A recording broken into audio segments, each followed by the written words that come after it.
వ్యవస్థ అనేది ముందుకు పోతా ఉన్నది ప్రస్తుతం. ఓకే, ఒకసారి కట్కన్ రమేష్ గారు ఉన్నారు, టీఆర్టీఎఫ్ ప్రెసిడెంట్. ఒకసారి ఆయన ఒపీనియన్ తీసుకుందాం.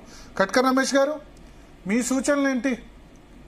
ఇప్పుడు విద్యా వ్యవస్థ, ప్రాథమిక విద్యా వ్యవస్థ బాగుపడాలంటే,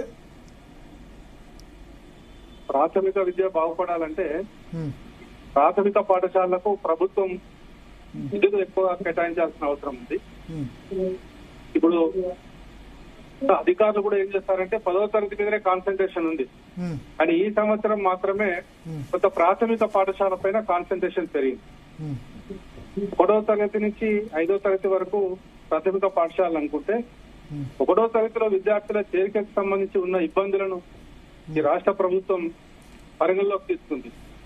ఆకునూరి మురళీగారి కమిషన్ అంటే ఒక విద్యా కమిషన్ వేసినటువంటి సందర్భం ఈ రాష్ట్రంలో మనం చూస్తున్నాం. అంటే ఒక మంచి పరిణామం. ఆ రిపోర్ట్స్ కూడా అమలు పరుస్తూ పూర్వ ప్రాథమిక పాఠశాలలను ఏర్పాటు చేసేందుకు ప్రభుత్వం ముందుకు పోయింది.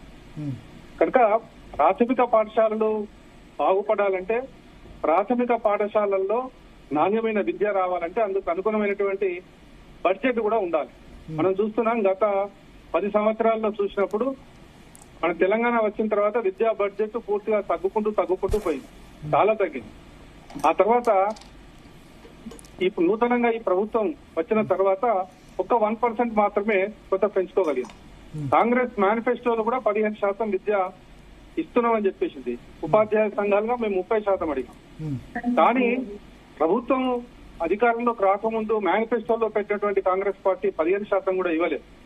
కనుక ప్రాథమిక విద్యకు సంబంధించి బడ్జెట్ పెంచడం, పూర్వ ప్రాథమిక విద్యను బలోపేతం చేయడం, ప్రతి గ్రామంలో పాఠశాలలు ఉండాలి. విద్యా హక్కు చట్టం ఏదైతే చెప్తుందో దానికి అనుగుణంగా ఖచ్చితంగా పాఠశాలలు ఉండి తీరాల్సిందే.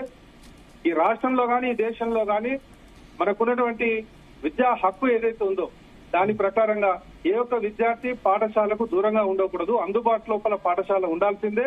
ఆ రకమైనటువంటి చర్యలు తీసుకోవాల్సిందే. సో అంటే ఒకటి ఇక్కడ మీ ఉద్దేశం, ఇప్పుడు ఆకునూరి మురళి విద్యా కమిషన్ అయితే ప్రపోజ్ చేసిందో మండలానికి ఒక 4-5 స్కూల్స్ గట్టిగా చేద్దాం, దాన్ని అక్కడికే అందరు పిల్లల్ని ట్రాన్స్పోర్ట్ ద్వారా షిఫ్ట్ చేద్దామన్న ప్రపోజల్ మీకు ఓకేనా, యాక్సెప్టబుల్ కాదా? యాక్సెప్టబుల్ ఎట్లవుతుందంటే అది కాదు. దానికి ముందుగా మనకు పాఠశాల పిల్లలు ఇప్పుడు 1 కిలోమీటర్ లో మనము ఆటో ఫెసిలిటీ కానీ బస్ ఫెసిలిటీ ఇచ్చినా ఏదో ఒక సందర్భం లోపల పాఠశాలకు విద్యార్థి రాకుండా పోతాడు. ఇప్పుడు గ్రామీణ స్కూల్స్ లో టీచర్ల సంఖ్య, కొన్ని స్కూల్స్ లో టీచర్ల సంఖ్య విద్యార్థుల సంఖ్య దాదాపు సమానంగా ఉన్న పరిస్థితి కూడా ఉంది. ఎట్లా దానికి ఒక విద్యార్థి ఉన్న ఒక ఉపాధ్యాయుని ఇవ్వాల్సిందే. అది ఈ రాజ్యాంగము ఆ విద్యార్థికి ఇచ్చినటువంటి హక్కు. అయితే ఇవాళ ఉన్నటువంటి ఉపాధ్యాయ విద్యార్థి రేషియోను రేషనలైజేషన్ చేయాల్సిందే. విద్యార్థులు ఎక్కడ ఉంటారో అక్కడ ఉపాధ్యాయులు ఉండాల్సిందే. ఆ రకంగా మనం కోరుతున్నాం. మనకు విద్యా హక్కు చట్టంలో కూడా చెప్పింది ఉపాధ్యాయుడు ఎక్కడ ఉండాలని. కానీ ఒక 10 మంది విద్యార్థులు కనుక ఒకే టీచర్ని ఇస్తా, ఒకటే విద్యార్థులను కనుక పాఠశాల తీసేస్తా అంటే అది ప్రాథమిక హక్కుగా ఇవాళ ఆర్టికల్ 21A కింద తీసుకొని వచ్చి విద్యను ప్రాథమిక హక్కుగా చేసిన తర్వాత విద్యార్థుల సంఖ్య ఒకటి మనం ఈ సందర్భంలో మనం గుర్తుంచుకోవాలి. అంటే ప్రాణరక్షణ అంటే ప్రాణంతో ఉండడమే కాదు, ప్రాణరక్షణ అంటే గౌరవప్రదమైనటువంటి రీతిలో సమాజంలో బ్రతకడం అనేటువంటిది మనకు ఆర్టికల్ 21 చెప్తుంది. కనుక ఒక నాణ్యమైన విద్య రావాలంటే అక్కడ విద్యార్థులు లేరని చెప్పేసి ఒకటే టీచర్ ఇచ్చేసి ఇంటీరియర్ కు వెళ్ళడానికి టీచర్స్ కూడా ప్రాబ్లం అవుతుంది. ఇప్పుడు ఇంతకుముందు సదానంద గౌడ్ గారు అదే ఇష్యూ రేజ్ చేశారు. మా టీచర్స్ కూడా చాలా దూరం నుంచి రావడం వల్ల సంబంధం తెగిపోతుందని చెప్పారు. అంతేనా సదానంద గౌడ్ గారు, మీరు రేజ్ చేసిన పాయింట్ ఏంటి? అన్మ్యూట్ చేయండి సదానంద గౌడ్. హలో, చెప్పండి సదానంద గౌడ్ గారు.